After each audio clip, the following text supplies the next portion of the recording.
Hello, welcome to Whole and Healthy Cooking. Hi, I'm Chef Val.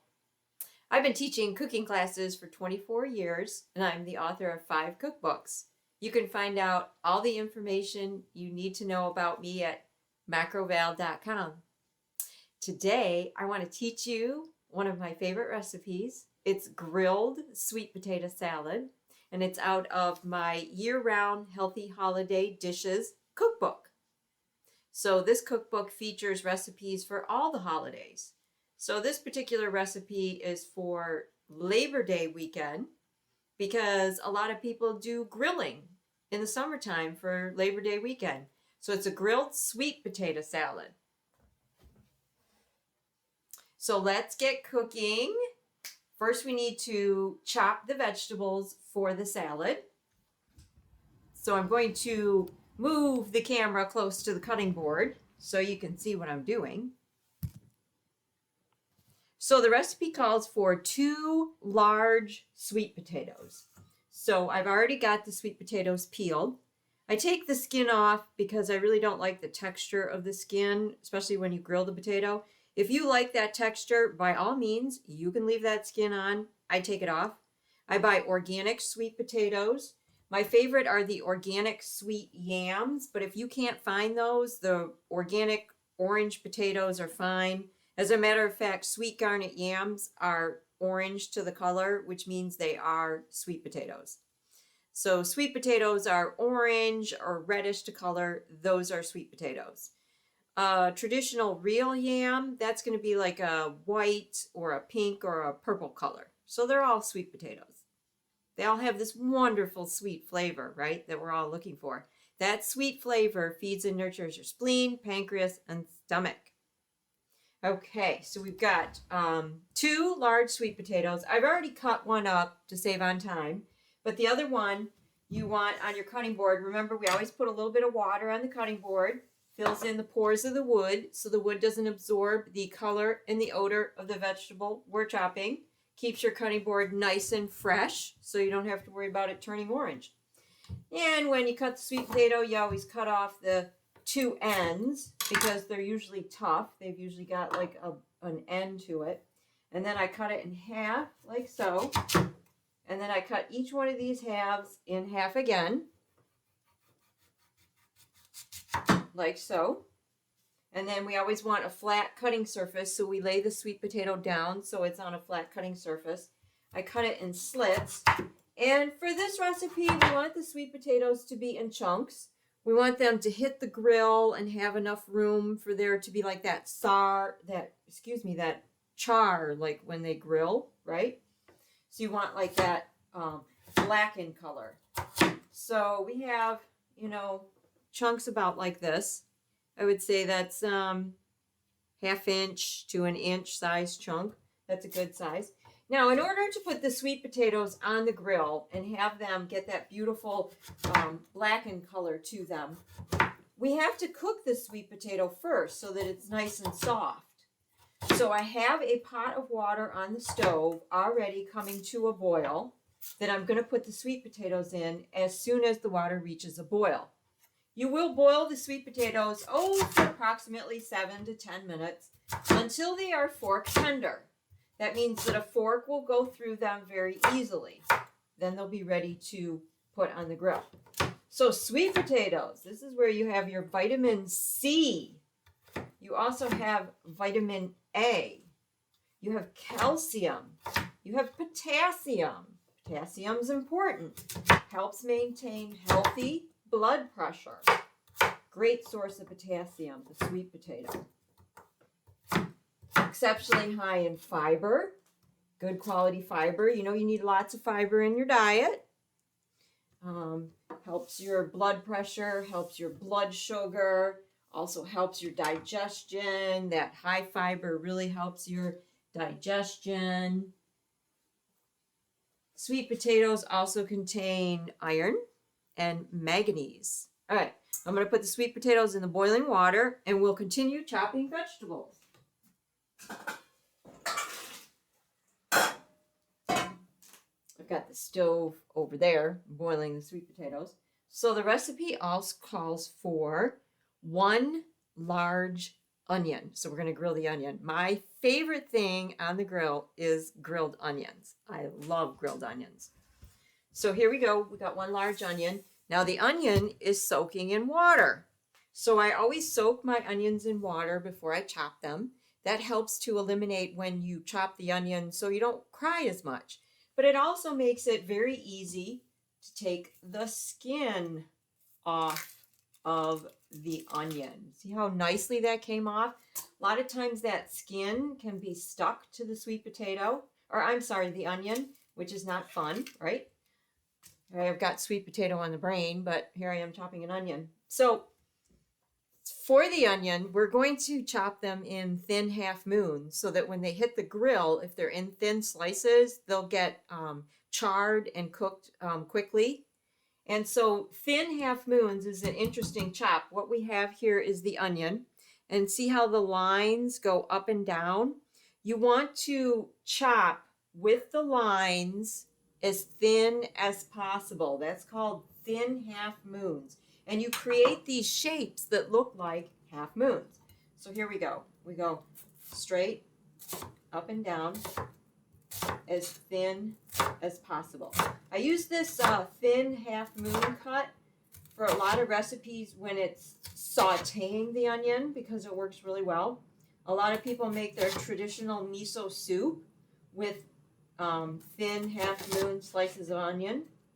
Now when you get to a point where you get here and you've got this little thin slice left, you know what you can do? You can flop that down on the cutting board and then you can continue doing your thin slices like so. Now onion has anti-inflammatory properties, which is so very important because inflammation gets into your body and can cause things like joint pains, fibromyalgia. Basically, there's a lot of things that inflammation can cause. I teach in my cooking classes on a regular basis that all disease comes from chronic inflammation. So anytime you can eat food that has anti-inflammatory properties, you're taking a step in the right direction. Again, so the recipe calls for one large onion. We're cutting it in thin half moons. Now the onion, when it's raw, is pungent, but then once it's cooked, it takes on this wonderful sweet flavor, and that's what we're looking for. Sweet grilled onions. Put the onions into this bowl here. And this salad is really interesting because we're going to grill the sweet potato and grill the onion, but then we're going to have some celery and some parsley that's added at the end of the salad that's not going to go on the grill. So we've got the cooked vegetables and then we got a little bit of light energy with the raw celery and the raw parsley. So we want to get some celery. We want 2 nice celery stalks. Beautiful celery that we have here. And we are going to take the celery and now it's already been washed. So the only side that needs to be cut off is here because those are, you know, when you get them in the grocery store, they've been sitting there for a while. So we get rid of those. And so what we're going to do is we're going to dice the celery. It's very long pieces right now. So in order to work with it, a lot of times it's easier if you cut it in half. So you have shorter pieces to work with. I'm going to cut this right down the middle. Make a couple of slits there. See? So the pieces won't be so wide. Now these pieces of celery, see how these are much wider? So instead of just cutting them in half, I'm going to cut them in thirds, like so. So we have relatively the same size pieces. And then we put them in the middle of the cutting board here. And we just chop them like so. And we get diced pieces. So this is going to be added at the end of the grilled salad to give us a wonderful, nice crunch. Celery has that wonderful crunch texture.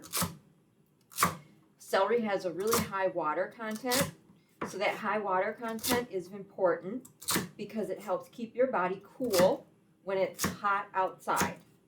So any foods that have a high water content, they help cool your body down for summertime. So 2 celery diced there. Celery is a close relative to parsley too. It's really good to help reduce high blood pressure, celery is. It helps relax the muscles and the tissues of the artery walls, so that's wonderful.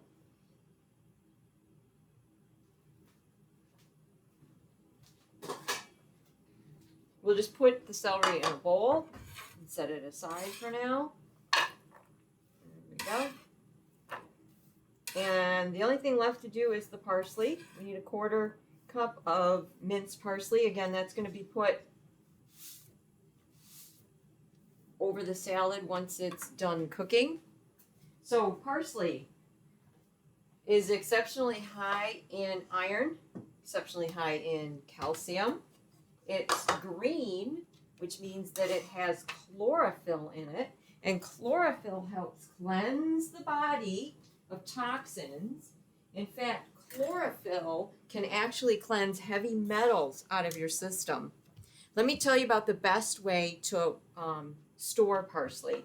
So you buy your parsley from the store, a big bunch, bring it home, it needs to be washed, take it out of the rubber band, wash it really good. So fill the sink up with water, like in a bowl or your sink, swish it around, get all that dirt off, and then after it's cleaned and everything, take the parsley and put it back into a bouquet with a rubber band.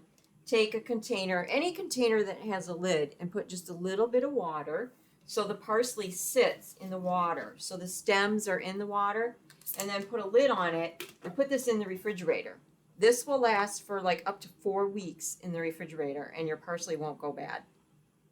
It's a great way to store parsley. Because otherwise, a lot of times you get your parsley, you bring it home, you use some of it. If you put it back into that plastic bag, it's going to get all mushy and yucky, and you're going to end up throwing it out, right?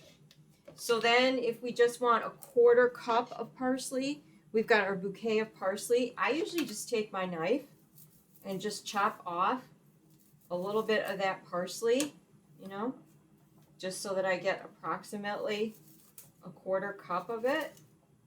That looks like plenty of parsley there. And the best way to mince parsley is to put it in the food processor. You can chop it with the knife, but this is just the easiest way, is to do it in the food processor.